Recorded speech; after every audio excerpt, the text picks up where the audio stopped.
Indore airport road पर जो हादसा हुआ है ना, वो मेरे घर से मात्र 2 से 3 मिनट की दूरी पर ही है मेरे। हेलो फ्रेंड्स, आप सभी का वेलकम है आपके अपने YouTube channel Mrs Pandey official में। मैं ठीक हूँ और आशा करती हूँ कि आप सब लोग भी ठीक होंगे।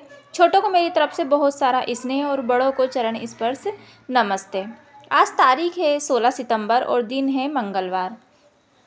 तो हो चुकी है एक प्यारी सी ब्लॉग की शुरुआत। फ्रेंड्स, आप लोगों को बने बैकग्राउंड से पीछे आवाज़ सुनाई दे रही होगी शोर की। तो आज बच्चे घर पर ही हैं, तो बस वही आप लोगों को भी पता है कि घर पे रहते हैं अगर बच्चे तो फिर कहाँ ही शांति रहती है।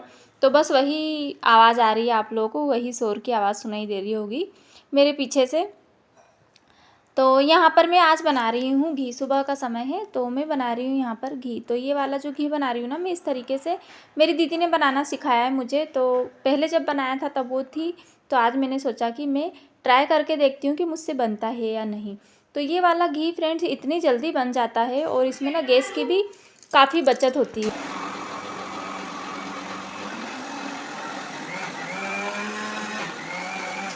इस तरीके से अगर घी बनाना तो सिर्फ 10 मिनट लगते हैं बनने में। और जो अपन डायरेक्ट मलाई का घी बनाते हैं और कढ़ाई में डाल देते हैं तो उसको एक जैसा चलाना भी पड़ता है, क्योंकि ना वो चिपक जाता है। और इस वाले घी को अगर इस तरीके से बनाओ ना तो गैस पर चढ़ाकर और छोड़ दो, इसको लगातार चलाना भी नहीं पड़ता है और ये कढ़ाई में चिपकता भी नहीं है। तो मुझे तो ये तरीका बहुत अच्छा लगा बनाने का। तो क्या आप लोग भी इस तरीके से बनाते हैं? और अगर नहीं बनाते हैं तो प्लीज़ आप लोग इस तरीके से बनाकर देखिएगा, आप लोगों को बहुत आसान लगेगा। इसमें गैस की भी बचत रहती है, टाइम की भी बचत रहती है। और जो घी बनाने के बाद में कढ़ैया जल जाती है ना, वो कढ़ैया भी नहीं जलती है। और देख लीजिए आप लोग 5 मिनट में घी इस तरीके से बन गया है। मेरी टिक्की ना मुझे सीधी लगती है, पर पता नहीं क्यों कैमरे में क्यों तिरछी दिखाई देती है। तो ये घी देखिए आप लोग, मैंने ना थोड़ा सा घी इसलिए बनाया है क्योंकि मैं पहली बार बना रही हूँ इस तरीके से। मैंने कहा पता नहीं बनता है या नहीं बनता है, क्योंकि मेरी दीदी ने बताया था मुझे। तो इसलिए मैं ना मलाई थोड़ी सी हुई थी और मैंने बना लिया घी। मैंने कहा बना के देखो तो सही, पहले थोड़ा सा ट्राई करती हूँ। तो इसलिए ना मैंने थोड़ा सा बनाया, पर ना वास्तव में बहुत बिल्कुल समय की बचत हो जाती है, टाइम नहीं लगता इसको बनने में। अब इस तरीके से ही बनाऊँगी मैं। घी बनकर हो चुका है तैयार और इसको बनने में सिर्फ 10 मिनट या 10 मिनट से भी कम समय लगा है। और देख लीजिए आप लोग, कढ़ाई भी ना पूरी साफ़ है, इसमें बिल्कुल भी नहीं चिपका है और घी पूरा बन गया है। और गैस कर दिया है मैंने बंद। फिर उसके बाद में सबसे लास्ट में पानी के सिर्फ थोड़े से छींटे डालकर और फिर इसे प्लेट से ढककर रख देना है। और फिर सिर्फ 5 मिनट बाद में इसे मैंने कर लिया था खाली, क्योंकि मुझे कढ़ाई की ज़रूरत थी, इसलिए मैंने इसे जल्दी ही खाली कर लिया। और ये जो रेड कलर की छन्नी है ना, इससे मैं हमेशा घी ही छानती हूँ, सिर्फ ये घी छानने में ही मैं इसका इस्तेमाल करती हूँ। तो देख लीजिए आप लोग ना, घी बिल्कुल अच्छा बनकर तैयार हुआ है। और जैसे दानेदार बनता है ना, घर का तो घी अच्छा ही होता है, पर ना ये बिल्कुल दानेदार सफ़ेद कलर का बनकर तैयार होता है। तो आप लोग भी बनाकर देखिएगा। और फिर घी बनाया मैंने, उसके बाद में वैसे ही लेट हो गया था मुझे, पर आज प्लम्बर अंकल भी आ गए थे, क्योंकि आप लोगों को मैंने बताया था कि घर में जितने भी नल लगे हैं ना, तीनों फ्लोर के ही नल में मतलब है ना, पानी जो है बहुत ज़्यादा कम आ रहा है या कहीं के बंद भी हो गए हैं।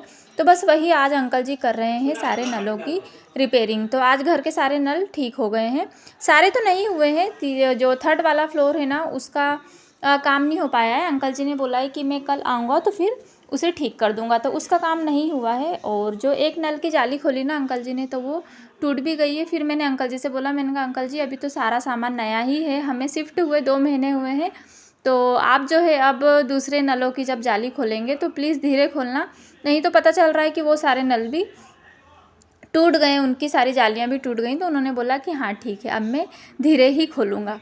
फिर उसके बाद में वो चले गए थे अंकल जी, और नीचे का बिखेरा उठाया, बेड वगैरह साफ़ किया, क्योंकि बच्चे आज देर से ही सोकर उठे थे। छोटा वाला बेटा तो उठ जाता है मेरे साथ में, पर बड़ा वाला बेटा थोड़ी लेट उठता है, तो वो देर से सोकर उठा। फिर उसके बाद में मैंने बिस्तर वगैरह साफ़ किए और नीचे का बिखेरा उठाया। फिर मैं आ गई थी ऊपर झाड़ू पोछा करने के लिए, क्योंकि आज छुट्टी थी, तो फिर मैं भी थोड़ा लेट ही सोकर उठी। नहीं तो स्कूल जाना रहता है बच्चों को, तो लंच बनाना रहता है, तो फटाफट से उठना ही पड़ता है। इसलिए आज थोड़ा मुझे भी आलस आ गया, तो मैंने सोचा कि मैं भी सो ही लेती हूँ।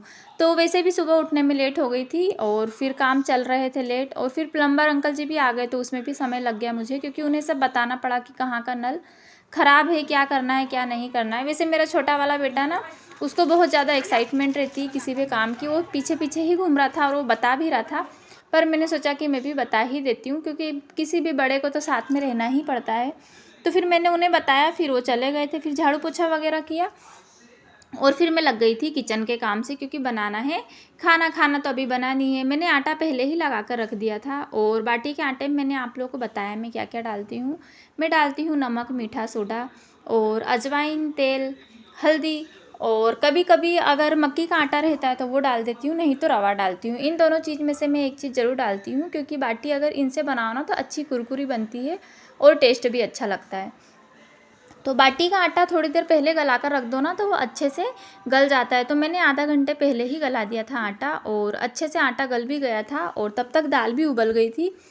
तो तुअर की दाल बनाई है मैंने। बहुत से लोग मतलब बाटी के साथ में ना मिक्स दाल भी बनाते हैं, तो हम लोग बाटी के साथ में अरहर की मतलब तुअर की दाल ही बनाते हैं।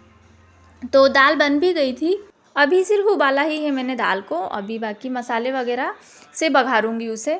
तो यहाँ पर बाटी सीख रही है, क्योंकि बाटी को सीखने में समय लगता है और कम गैस पर ही सेकना पड़ती है इसे। तो मैंने सोचा कि पहले जो है बाटी को सीखने रख देती हूँ, फिर उसके बाद में दाल को बघारने की तैयारी कर लूँगी। तो यहाँ पर लहसुन, प्याज, हरी मिर्ची वगैरह काट रही हूँ मैं। तो दाल तो आज थोड़ी कम ही तीखी बनाना है, क्योंकि छोटा वाला बेटा है, और वैसे भी उसके लिए तो मुझे फीकी ही निकालना पड़ेगी, क्योंकि वो तीखी वाली दाल खाता नहीं है। और दाल बाटी के साथ में ना थोड़ी सी चटपटी तीखी दाल ही अच्छी लगती है। तो अगर आप लोग मेरी व्लॉग देख रहे हैं तो आप लोगों में से किस किस को दाल बाटी पसंद है, अगर पसंद है तो आप लोग मुझे कमेंट बॉक्स में ज़रूर बताइएगा, क्योंकि मुझे आप लोगों की कमेंट का इंतज़ार रहता है। बाकी आप लोग ना कोई भी कमेंट नहीं करते हैं, तो प्लीज़ आप लोग मुझे कमेंट करके बताना कि क्या आप लोगों को भी दाल बाटी अच्छी लगती है, क्योंकि मुझे तो बहुत पसंद है। मुझे भी अच्छी लगती है और मेरे बड़े वाले बेटे को भी अच्छी लगती है। हाँ, हस्बैंड जी नहीं खाते हैं, अगर वो घर पे रहते हैं ना तो फिर उनके लिए ना मतलब रोटियां मुझे बनानी ही पड़ती है। तो वो नहीं है तो आज इसलिए सिर्फ दाल बाटी ही बन रही है। अभी हस्बैंड घर पे नहीं है ना तो एक अलग ही सूनापन लगता है। भले बच्चे भी हैं, सब हैं, पर कहते हैं ना कि पति तो पति ही रहते हैं। तो चाहे भले हम उनसे लड़ते रहें, चाहे कुछ भी करते रहें, बाकी वो हमें दिखते रहना चाहिए। और फिर यहाँ पर ना हो गया था एक नुकसान भी मुझसे। मिक्सर में पीस निकाला था मैंने मसाला पीसने के लिए, और उसे जैसे ही प्लग में लगाया तो उसकी ना पिन टूट गई है। तो मिक्सर भी हो गया है ख़राब, और मिक्सर की तो ज़रूरत पड़ती ही रहती है। और फिर अभी हस्बैंड जी भी नहीं है और ये नुकसान हो गया। तो फिर देखती हूँ क्या करूँगी मिक्सर का। पापा जी को बोलना पड़ेगा कि सुधरा कर लेकर आएंगे, क्योंकि मिक्सर की ज़रूरत पड़ती ही रहती है। और यहाँ पर मसाला देखा आप लोगों ने, मसाला मतलब पक रहा है। और यहाँ पर निकाल दी थी मैंने फीकी वाली दाल बेटे के लिए, क्योंकि जल्दी जल्दी में ये होता है कि अगर सारी दाल मसाले में डाल दूँगी तो फिर वो ना बहुत ज़्यादा परेशान करेगा कि मुझे फीकी दाल ही खानी थी। तो मैंने सोचा कि पहले यहाँ पर फीकी दाल निकाल देती हूँ। और मसाला जो लहसुन, प्याज वगैरह, हरी मिर्ची का पेस्ट था ना, वो पूरा सीख गया है अच्छे से। और फिर इसमें मैंने डाल दी थी हल्दी, धनिया और मिर्ची। हल्दी तो थोड़ी सी ही डाली है, क्योंकि उबालते समय भी डाल दी थी दाल में, तो इसलिए थोड़ी सी ही डाली है यहाँ पर मैंने हल्दी। और बाटी का जो दाल बाटी के साथ वाली जो दाल होती है ना, तो इसका मसाला मैं हल्का सा दरदरा ही रखती हूँ, पूरा पीस कर बारीक नहीं करती हूँ। और यहाँ पर डाल दिया था थोड़ा सा पानी, ताकि पानी डाल दूँगी ना तो मसाला गीला हो जाएगा और अच्छे से पक जाएगा। और मसाला देखा आप लोगों ने अच्छे से पक चुका था। और फिर उसके बाद मैंने डाल दी थी दाल। तो नुकसान तो कभी कभी ये होता है ना कि पता नहीं अचानक से हो जाते हैं, और अगर होते हैं ना तो फिर नुकसान ना आखर जाते हैं। क्योंकि ये वाला मिक्सर जो है ना वो अच्छा ही था, पर पता नहीं अचानक से, इसकी पिन भी अच्छी थी, पर पता नहीं जैसे प्लग में लगाया ना वैसे टूट गया। तो फिर देखते हैं कि क्या करते हैं, नुकसान तो हो ही गया है। और बर्तन भी हो गए इकट्ठे, किचन भी हो रहा है गंदा। आप लोगों को मैंने बताया कि ये ना लंच बॉक्स है छोटे वाले बेटे का, इसने टिफ़िन बैग में से नहीं निकाला था और अभी निकाला ना। तो कल मैंने बनाई थी भिंडी की सब्ज़ी, और भिंडी की सब्ज़ी भी पूरी वैसी की वैसी रखी हुई है, इसने बिल्कुल भी नहीं खाई है। और बोलते हैं कि बच्चों को अच्छी लगती है आलू भिंडी की सब्ज़ी, पर ये तो आलू भिंडी की सब्ज़ी भी नहीं खाता और पूरी टिफ़िन में वैसे ही बचा कर लेकर आ जाता है, जो कि अब मुझे ये पूरी सब्ज़ी फेंकना पड़ेगी। दाल बन चुकी है, उबल गई थी, तो इसे मैंने खाली करके रख लिया। तब तक बाटी सीख रही, तब तक जो है किचन में बिखेरा हो गया है, तो इसे उठाकर रख देती हूँ, साफ़ कर लेती हूँ थोड़ा सा किचन। और बाटी भी वैसे सीख ही गई है, तो इसमें फटाफट से लगा लूँगी मैं घी, क्योंकि बच्चों को लग रही है भूख, बच्चों को भी लग रही है और मुझे भी लग रही है। तो खाना बनाने के बाद में पहले हम लोगों ने खा लिया था खाना, दोनों बच्चों ने और मैंने, और फिर उसके बाद में मैंने किचन साफ़ करके फिर उसके बाद में जो है बर्तन धुले थे, क्योंकि लाइट भी चली गई थी, किचन में थोड़ा-सा अंधेरा भी हो गया था, तो मैंने सोचा कि पहले खाना ही खा लेती हूँ। और बहुत कम ऐसा होता है कि साथ में खा पाते हैं सुबह के समय खाना, तो बच्चों की छुट्टी थी तो मैंने सोचा कि साथ में ही खा लेते हैं खाना, फिर उसके बाद में कर लेंगे किचन साफ़ और बर्तन वगैरह धुल लूँगी। तो यहाँ पर हम लोग खा रहे हैं खाना, और बस इसकी यही नाटक नौटंकी चल रही है कि दाल में ना एक भी टमाटर नहीं होना चाहिए। तो ये सब्ज़ी में भी इतनी छाँटा भी नहीं करवाता है कि इसकी तो कुछ ज़्यादा ही जो है वो परेशान कर देता है। ये इतना मेरे बड़े वाले बेटे ने नहीं किया जितना मुझे ये परेशान करता है खाने-पीने में। और जो मेरा बड़ा वाला बेटा है ना, वो तो है पूरा देसी भैयन, क्योंकि उसे इस तरीके से अगर दाल बाटी बनाओ ना, तो इस तरीके से ही जो है ना वो बड़ी वाली थाली में लेकर और मीस के खाता है। और वैसे भी दाल गरम है तो फिर ठंडी हो जाएगी। और खाना वगैरह खाने के बाद में फिर यहाँ पर मैंने धुल लिए थे बर्तन, क्योंकि बर्तन भी बहुत सारे इकट्ठे हो गए थे, तो फिर यहाँ पर मैंने धुल लिए थे फटाफट से बर्तन, और सारा काम हो गया था, गैस वगैरह भी मैंने कर लिया था साफ़। इंदौर एयरपोर्ट रोड पर जो हादसा हुआ है ना, वो मेरे घर से मात्र 2 से 3 मिनट की दूरी पर ही है, मेरे घर के पास में ही है, तो ज़्यादा दूरी पर नहीं है, क्योंकि मैं भी एयरपोर्ट रोड पर ही रहती हूँ। तो जो हादसा हुआ है ना, बहुत ज़्यादा खतरनाक और बहुत ज़्यादा भयानक हुआ है, जो सुनकर ना बहुत ज़्यादा बुरा लगा, क्योंकि कितने लोग थे बेचारे, कहाँ से आ रहे थे, किसी का बाप, किसी की बहन, किसी की बेटी, किसी का बच्चा, उसमें इतने लोग थे, और उसमें ना बहुत ज़्यादा लोग मारे गए हैं, शायद 15 से 20 लोग बता रहे हैं उसमें कि ना ख़त्म हुए हैं। तो बहुत ज़्यादा बड़ा हादसा हुआ है, और आज इंदौर में ब्लैक डे भी मना रहे हैं, क्योंकि ना बहुत बड़ी जो घटना है ना, दुखद घटना घटी है इंदौर में। तो मुझे भी सुनकर बहुत ज़्यादा बेकार लगा। तो मैं जहाँ पर रहती हूँ ना, वहाँ से मैं, मतलब जो हादसा हुआ है वहाँ से सिर्फ मात्र, अगर बाइक से जाते हैं ना, 2 व्हीलर से, तो सिर्फ 3 से 4 मिनट से ज़्यादा नहीं लगते हैं, और अगर पैदल जाते हैं तो 10 मिनट के अंदर ही पहुँच जाते हैं, मतलब बहुत ही ज़्यादा पास में है।